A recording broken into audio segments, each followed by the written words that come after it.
बिस्मिल्लाहिर्रहमानिर्रहीम अस्सलामु अलैकुम रहमतुल्लाह। इलेक्शन कमीशन ऑफ पाकिस्तान की जानिब से सुप्रीम कोर्ट ऑफ पाकिस्तान में पिटिशन डाली गई है और दोबारा से इसको चैलेंज कर दिया गया है।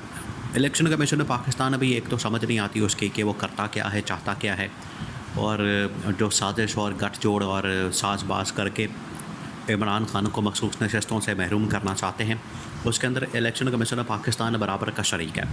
उसके अंदर इलेक्शन कमीशन ऑफ पाकिस्तान बराबर का ज़िम्मेदार है और इलेक्शन कमीशन ऑफ पाकिस्तान इसके अंदर अपना किरदार अदा कर रहा है। पहले दिन से लेके आज दिन तक, जब से इमरान खान ने इस सिकंदर सुल्तान राजा को चीफ इलेक्शन कमिश्नर बनाया है, पता नहीं किस मिट्टी का बना हुआ है, किस किस्म का आदमी है और ये इमरान खान के ख़िलाफ़ क्यों है, इसकी बिल्कुल समझ नहीं आती।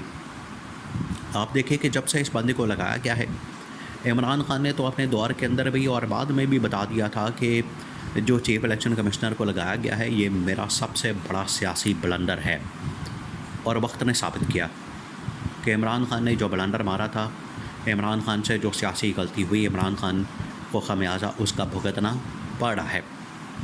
आज देखें कि जब मखसूस नशस्तों के मामले के ऊपर सुप्रीम कोर्ट ऑफ पाकिस्तान का 12 जुलाई को फ़ैसला आता है, उस फ़ैसले के ऊपर पहले इलेक्शन कमीशन ऑफ पाकिस्तान कहता है कि हम अमल दरामद करेंगे, 10 दिन बाद कहता है हमें गाइडलाइन दी जाए, और 20 दिन बाद कहता है कि हम इस फैसले को चैलेंज करने जा रहे हैं। रिव्यू पटिशन में चले गए, नज़र सानी में चले गए, और अब इसको ख्याल आया कि नहीं, इस पूरे फैसले को हमने चैलेंज कर देना।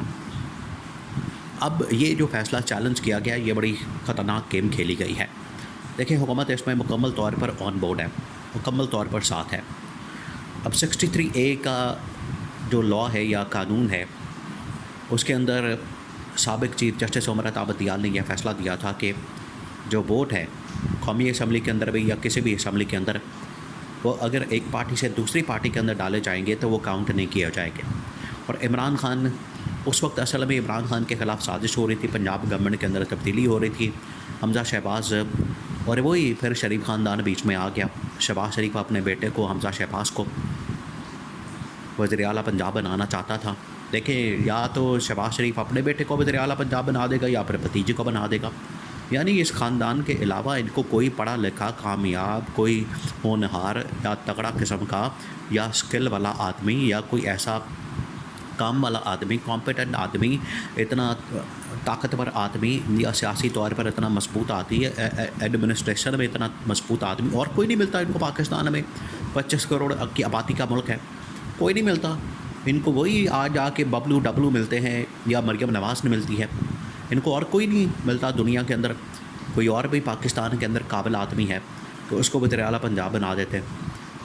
तो उन्होंने जब बना दिया था तो चीफ जस्टिस ऑफ पाकिस्तान, अच्छा इन्होंने फिर बना के तो 2 नंबरी कर दी। इमरान खान के ख़िलाफ़ उस वक्त चौधरी परवेज़ इलाही और हमज़ा शहबाज का मुकाबला चल रहा था।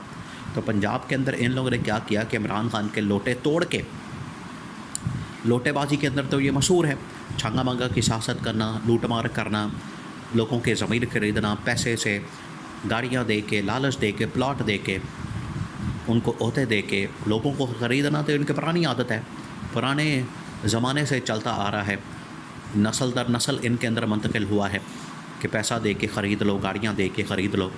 इन लोगों ने क्या किया कि लोगों के ज़मीर ख़रीद के तो तकरीबन को 10, 15, 20 MPA पंजाब असम्बली के अंदर PTI के तोड़ के तो अपने साथ मिला लिए। तो चीफ जस्टिस उमर अता बंदियाल ने उस वक्त फ़ैसला दिया था इमरान खान की पिटिशन के ऊपर, जिसकी वजह से वो काउंट नहीं हुए वोट और सारे के सारे वोट फारिग हो गए, वो MPA की सीटें खाली हो गई, नाअहल हो गए।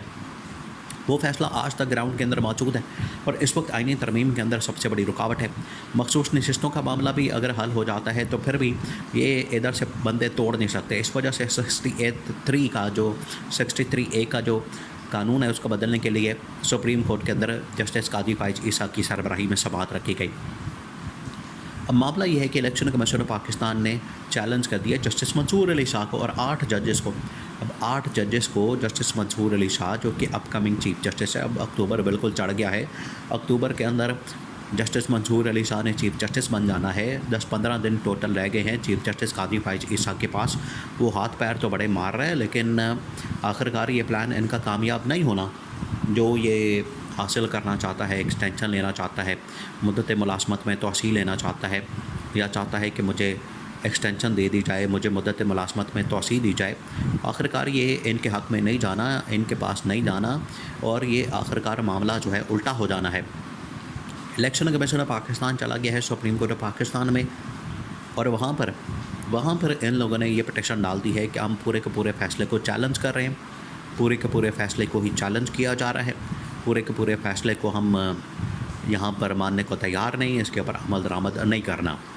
अब ये जो फ़ैसला चैलेंज किया जा रहा है, जस्टिस मंसूर अली शाह ऑलरेडी बता चुका है कि फ़ैसले के ऊपर अमल दरामद करना नागज़ीर है। हर सूरत में आपने अमल दरामद करना है। अमल दरामद करने के अलावा आपके पास कोई चारा नहीं, कोई रास्ता नहीं, कोई ऑप्शन नहीं, आपके पास कोई भी रास्ता नहीं है। ये तो जस्टिस मंसूर अली शाह ने क्लियर कर दिया था। तो जब आप इसमें फिर लोचता लेंगे, आप कहेंगे कि हमने अमल दरामद नहीं करना, उसको मुकम्मल चैलेंज कर दिया है और चैलेंज करके आप ना सिर्फ जस्टिस मंसूर अली शाह को बल्कि 8 जजेस को, जिसके अंदर जस्टिस अतर मिनल्ला जैसे, जस्टिस मुनीब अख्तर जैसे, जस्टिस याहिया आफरीदी जैसे बड़े बड़े जजेस शामिल हैं, जस्टिस मुनीब अख्तर जैसे, आप उस फ़ैसले को चैलेंज कर रहे हैं और कह रहे हैं कि हम इस फ़ैसले को नहीं मानते। तो इसका मतलब है कि फिर आप सुप्रीम कोर्ट को नहीं मानते, सुप्रीम कोर्ट को नहीं मानते तो आप अदलिया को नहीं मानते। आपने एक इदारे का इनकार कर दिया, उसके वजूद का इनकार कर दिया है। 8 जजेस कोई छोटी बात तो नहीं। चलेंगे कोई एक जज होता, 2 होते जो बात मान भी ली जाती, लेकिन यहाँ पर तो 8 जजेस का सवाल है, 8 जजेस का मामला है, 8 जजेस की अना का मसला है, उनका पूरा का पूरा स्टेक पे लग जाएगा सुप्रीम कोर्ट ऑफ पाकिस्तान। तो ये किसी सूरत भी अब इलेक्शन कमीशन ऑफ पाकिस्तान इसके अंदर चला तो क्या है, लेकिन इसको माना नहीं जाएगा। 8 जजेस इसको किसी सूरत नहीं मानेंगे कि अगर हमने इस फ़ैसले के ऊपर अमल दरामद अगर किसी इदारे ने नहीं करना और इसके ऊपर अमल दरामद हमें होता हुआ नज़र ना आया तो 8 जजेस तो फिर नहीं छोड़ेंगे। 8 जजेस को आखिरकार अपना फ़ैसला इम्प्लीमेंट करवाना पड़ेगा। 8 जजेस अपना फ़ैसला इम्प्लीमेंट करवाएगी। 8 जजेस का जो बेंच है वो अपना फ़ैसला इम्प्लीमेंट करवा के तब ही दम लेगा। ये जितनी मर्ज़ी रिव्यू पिटीशन आ जाए, चैलेंज कर दिया जाए, गाइडलाइन आ जाए, हालांकि इससे पहले भी गाइडलाइन मांगी इलेक्शन कमीशन ऑफ पाकिस्तान ने। सुप्रीम कोर्ट ने कहा कि गाइडलाइन तो बड़ी क्लियर है कि आपने पीटीआई को, इमरान खान को उसकी मखसूस नशिस्तें देनी हैं। उसके अंदर क्या है, उसके अंदर तो कोई ऐसी ऊपर नीचे बात नहीं की गई।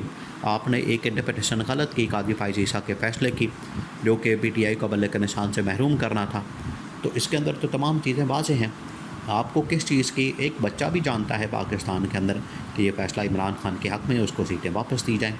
लेकिन इलेक्शन कमीशन पाकिस्तान के अंदर पता नहीं कौन से दिमाग बैठे हुए जिनको ये, उनके दिमाग के अंदर ये बात जा नहीं रही और वो समझ नहीं रहे इस फ़ैसले को। अब अमल दरामद ना करके सीधा वो फ़ारिग हो जाएंगे।